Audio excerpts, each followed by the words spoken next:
दोस्तों एक टाइम था जब पेटीएम डिजिटल पेमेंट का चेहरा बन चुका था। लोग ऑनलाइन पेमेंट का मतलब ही पेटीएम करना समझने लगे थे और फिर 8 नवंबर 2016 को भारत में नोटबंदी के बाद पेटीएम भारतीय डिजिटल पेमेंट के मार्केट में सबसे बड़ा प्लेयर बन गया और फर्स्ट मूवर एडवांटेज ने पेटीएम को इस इंडस्ट्री का किंग बना दिया था। लेकिन फिर ऐसा क्या हुआ जिसने पेटीएम के डाउनफॉल की नींव रखी और क्यों आज ये कंपनी अपने इन्वेस्टर्स की आंखों में खटक रहा है? आज के इस वीडियो में हम आपको पेटीएम के राइज एंड फॉल की पूरी स्टोरी बताएंगे।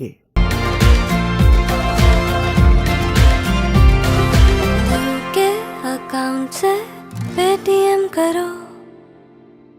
तो दोस्तों 22 फरवरी 2022 को साउथ दिल्ली की डीसीपी बेनीता मैरी जैकर की कार को एक तेजी से आती लैंड रोवर ने टक्कर मार दी। दिल्ली पुलिस ने उस इंसान को अरेस्ट किया लेकिन बाद में वो बेल पर छोड़ दिए गए। वो इंसान कोई और नहीं बल्कि पेटीएम के founder and CEO Vijay Shekhar Sharma थे। यूपी के अलीगढ़ में जन्मे विजय शेखर शर्मा एक मिडिल क्लास फैमिली से थे, लेकिन उनका सपना एक ऐसी कंपनी बनाने का था जिसे पूरी दुनिया में पहचान मिले। साल 2000 में विजय ने 197 कम्युनिकेशंस नाम की एक कंपनी की शुरुआत की और इसी के अंडर ही पेटीएम भी आता है। पेटीएम यानी पे थ्रू मोबाइल को साल 2010 में लॉन्च किया गया था, जिसमें विजय शेखर शर्मा ने $2 मिलियन की इन्वेस्टमेंट की थी। अब शुरुआत में ये एक प्रीपेड मोबाइल और डीटीएच रिचार्ज प्लेटफॉर्म हुआ करता था, जिसको बाद में डेटा कार्ड, पोस्टपेड मोबाइल और लैंडलाइन बिल्स के लिए भी एक्सपेंड कर दिया गया। इसके बाद 2014 में पेटीएम वॉलेट के लॉन्च होने के बाद से भारत में डिजिटल पेमेंट का एक इजी और कन्वीनियंट मेथड आ गया, जिससे पेटीएम का यूजर बेस काफी तेजी से बढ़ने लगा। यहाँ तक कि पेटीएम की पॉपुलैरिटी को देखते हुए चाइना की अलीबाबा ग्रुप, वॉरेन बफे की कंपनी बर्कशायर हैथवे और रतन टाटा जी ने भी इसमें इन्वेस्ट किया हुआ था। हालांकि 8 नवंबर 2016 को जब प्राइम मिनिस्टर नरेंद्र मोदी जी ने नोटबंदी की घोषणा की तो पेटीएम भारत के डिजिटल पेमेंट सेक्टर में एकमात्र एस्टेब्लिश प्लेयर था। अब यहाँ पेटीएम के ऑफिशियल्स ने सिचुएशन का फायदा उठाने का सोचा और अगले ही दिन देश के सारे न्यूज़पेपर में प्राइम मिनिस्टर की फोटो के साथ अपनी एडवर्टीजमेंट पब्लिश करा दी, जिसमें पेटीएम ने भारत को डिजिटल पेमेंट के क्षेत्र में आगे ले जाने के लिए पीएम मोदी को कांग्रेचुलेट किया था। लेकिन ये स्ट्रैटेजी पेटीएम पर ही बैकफायर कर गई।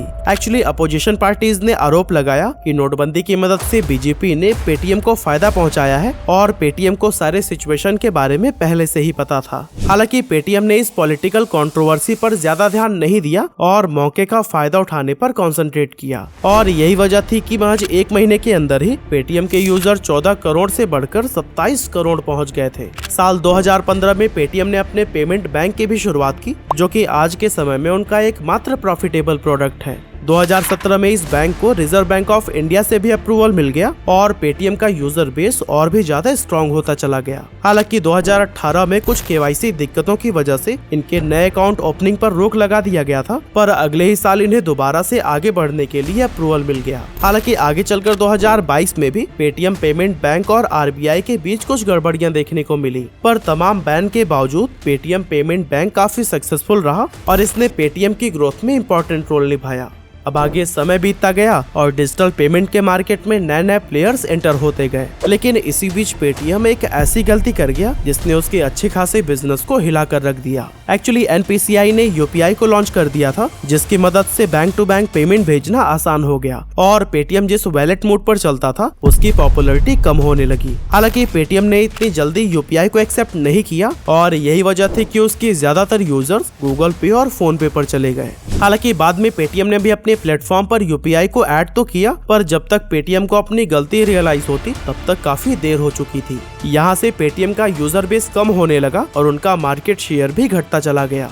अब साल था 2021 का जब 8 नवंबर को पेटीएम अपना आईपीओ लेकर आती है। इसकी मदद से वो $20 बिलियन की वैल्यूएशन पर $2.3 बिलियन राइज करते हैं, यानी कि करीब 18,300 करोड़ रुपए।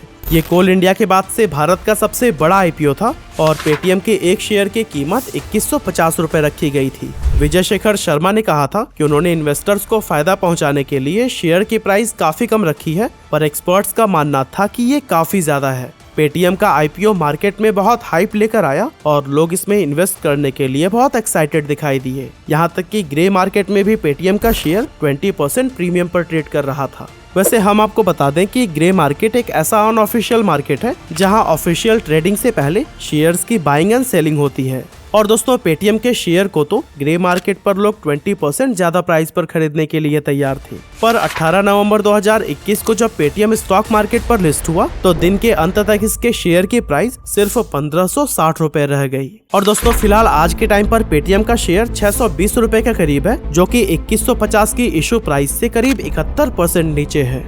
आगे वीडियो में हम उन रीजंस के बारे में जानेंगे जिनकी वजह से पेटीएम जैसे बड़े फिनटेक कंपनी का भी आईपीओ फेल हो गया। लेकिन उससे पहले अगर आप अपने बिजनेस या लाइफ में फेल नहीं होना चाहते तो फिर मैं आपको रिकमेंड करता हूँ how to become a leader और बिजनेस सीक्रेट जैसे ऑडियो बुक्स को जरूर सुनिएगा। ये और ऐसे ही हजारों ऑडियो बुक्स आपको India's leading audio show platform Kuku FM पर मिल जाएगा। इस प्लेटफॉर्म पर आप हिंदी और इंग्लिश के अलावा अपने रीजनल लैंग्वेजेस में भी बुक्स को सुन सकते हैं। और हाँ, कुकू एफएम से बात करके हमने आपके लिए फर्स्ट मंथ के सब्सक्रिप्शन पर 50% का डिस्काउंट भी कराया है। बस LH50 कूपन कोड का यूज करना है और फर्स्ट मंथ का सब्सक्रिप्शन सिर्फ आपको 49 रुपए में मिल जाएगा। इस ऑफर का फायदा आप प्ले स्टोर से ऐप को डाउनलोड करके या फिर नीचे डिस्क्रिप्शन में दिए गए लिंक से भी उठा सकते हैं। हालांकि चलिए अब हम जान लेते हैं कि आखिर वो क्या रीजंस थे जिनकी वजह से पेटीएम का आईपीओ इतनी बुरी तरह से फेल हो गया। अब सबसे पहले तो मैं आपको ये बता दूं कि पेटीएम के आईपीओ लाने के फैसले में कोई भी गलती नहीं थी। 2021 में लगभग 65 कंपनीज अपना आईपीओ लेकर आई थी और ज्यादातर कंपनीज का परफॉर्मेंस बहुत अच्छा रहा, पर दो ऐसी कंपनीज थी जिनका आईपीओ बुरी तरह से फ्लॉप हुआ। पहली पेटीएम और दूसरी कारट्रेड। बेसिकली दोनों ही लॉस मेकिंग कंपनीज थी और दोनों ने हाई वैल्यूएशन पर अपने आईपीओ लाए थे। पेटीएम ने $20 बिलियन की वैल्यूएशन रखी थी, जो कि उस समय करीब 1.4 लाख करोड़ रुपए के बराबर थी, जबकि पेटीएम का रेवेन्यू महज 3300 करोड़ रुपए का ही था।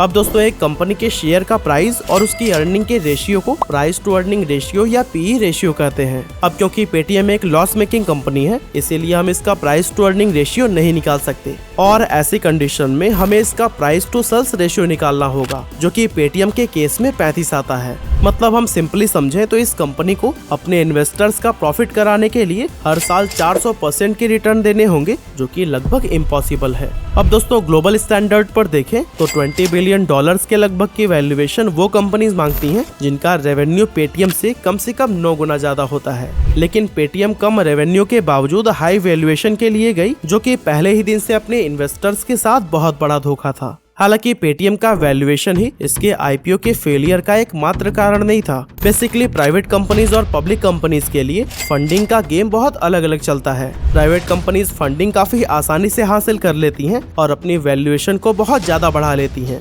पर पब्लिक बनने के लिए उन्हें अपनी वैल्यूएशन को जस्टिफाई करना होता है। उसके लिए कंपनी के फंडामेंटल्स बहुत स्ट्रॉन्ग होने चाहिए, यानी कि उनके पास एक अच्छी टीम और एक प्रॉपर बिजनेस मॉडल होना चाहिए। लेकिन इसकी कमी पेटीएम के साथ साफ नजर आती है। इस कंपनी का ना कोई ठोस बिजनेस मॉडल है, न प्रॉफिट्स है और न ही प्रॉफिटेबल होने का कोई सॉलिड प्लान। आज के समय में पेटीएम हर एक फाइनेंशियल फील्ड में घुसना चाहती है, पर इनके पास किसी भी चीज में प्रॉपर एक्सपर्टीज नहीं है। पेटीएम ने अपने प्लेटफॉर्म को तो ऑल इन वन ऐप बना दिया है, जहां पर आप मोबाइल रिचार्ज से लेकर bill payment, UPI transfer, policy खरीदना, इन्वेस्टमेंट करना, गेम खेलना, मूवीज, बस और इवेंट की टिकट्स बुक करने जैसा कोई भी काम कर सकते हैं। और दोस्तों यही वजह है कि पेटीएम का इंटरफेस इतना कंफ्यूजिंग हो चुका है कि यूजर्स इसके प्लेटफॉर्म पर आना पसंद ही नहीं करते। पेटीएम तो कई सारे बिजनेसेस में घुस चुका है, लेकिन इसके सिर्फ 2 बिजनेसेस ही सक्सेसफुल हैं, पेटीएम पेमेंट बैंक और पेटीएम फास्टैग।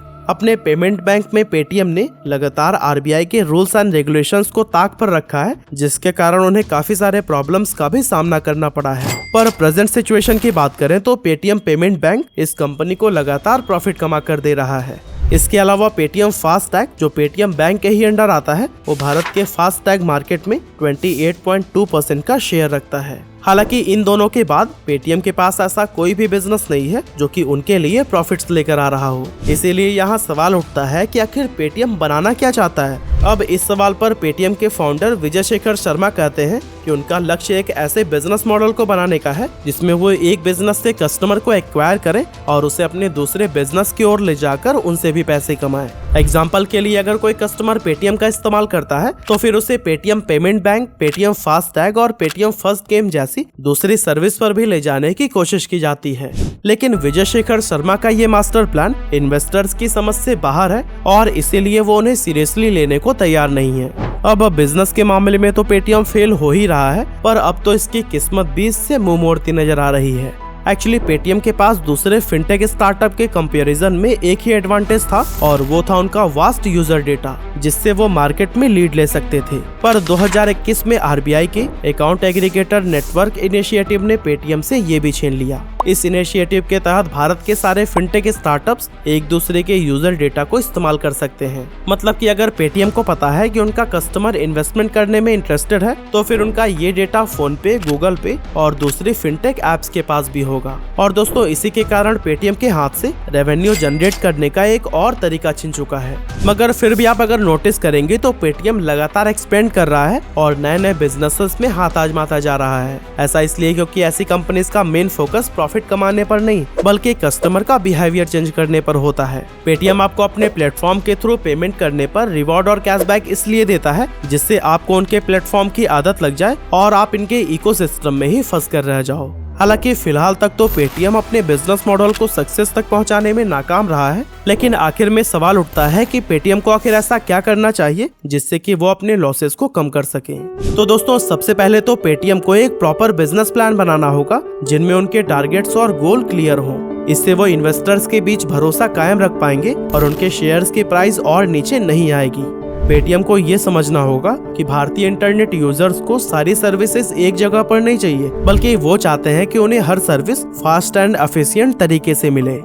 अगर वो मोबाइल रिचार्ज करना चाहते हैं तो वो बिना किसी रुकावट के हो जाए। कहने का मतलब यह है कि पेटीएम को 50 सर्विस शुरू करने पर फोकस न करते हुए सिर्फ उन सर्विसेज को ही प्रोवाइड करना चाहिए जिसमें कि उनकी एक्सपर्टीज हो। इससे पेटीएम का यूजर इंटरफेस भी काफी इम्प्रूव होगा और अल्टीमेटली लोग उनके प्लेटफॉर्म पर आना पसंद करेंगे। होपफुली आने वाले समय में पेटीएम प्रॉफिटेबल बनेगा और अपने इन्वेस्टर्स को हुए लॉस को प्रॉफिट में बदलेगा। वैसे पेटीएम को वापसी के लिए क्या करना चाहिए, आप अपना ओपिनियन भी हमें कमेंट में जरूर बताइएगा। और हाँ, कुकू एफएम के ऑफर को भी ग्रैब करना ना भूलिएगा। ऐप अभी डाउनलोड करिए और LH50 कूपन कोड का यूज करके पहले महीने का सब्सक्रिप्शन सिर्फ 49 रुपए में पाइए।